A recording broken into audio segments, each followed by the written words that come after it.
Davita wakatambao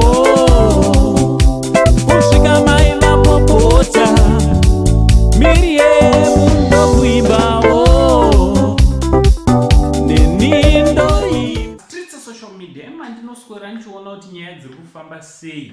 Aiwa, ndinadzo nyaya dzandauya nadzo wazukuru, nyaya dzandoda kuti munge muri munozvinzwira. So uchipedza kuona video rinoiri ita futi kuti uone rimwe video rinoteera. Handiti so chiteerera kana wanga usati wasubscribe pa this channel, I kindly ask you kuti chidi chisubscribe, turn on your notification bell kuti pega patino upload a video you will be notified. Thanks very much for all your unwavering support. Munoramba muchipa channel penyu basa richienda mberi. So chitoti maswera sei kwese kwamuri wazukuru vangu. So nyaya iripo wazukuru nyaya ndakatakura inyaya yatiri kuzwa tese, nyaya ya DJ Fantan na Levels. Handiti nyaya yakaita kuti vakomana vaende kuseri.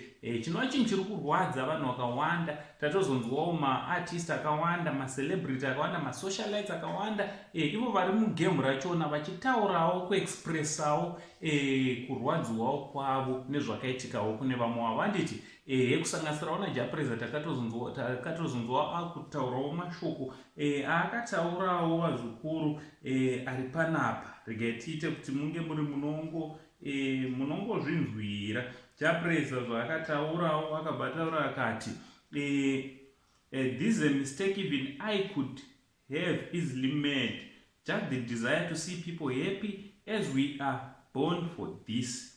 From mistakes like this we all learn. I'm sorry it had to be you guys, and now we shall all learn.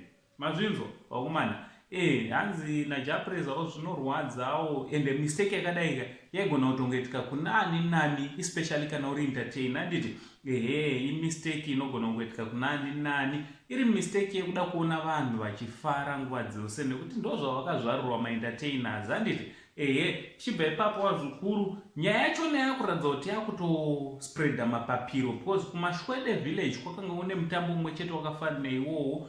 Also kuDreams night club yaBoss G the late. Handiti kwakanga kune zvakare mutambo wakangofanana wakasungirwa ana Levels. Izvi zvakuratidza kuti maorganizers emitambo iyoyo neimwe yakafanana neiyoyo vanogona kupinda futi muna taisireva. Handiti vanogona kupinda panguva yakaoma.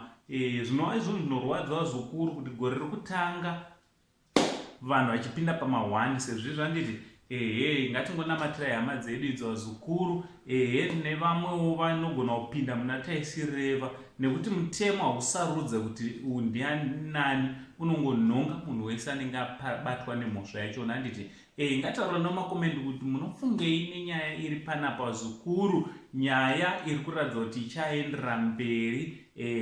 Mutemo wakagadzwa nevatungamiriri veZimbabwe kusvika wagutsikana kuti vanhu vakaronga mitambo yakadai vaiwinzwa to justice. Handiti vawinza to books. Naango saying the only Zimbabwean uncle. Pari zvinotiba tatichi much love.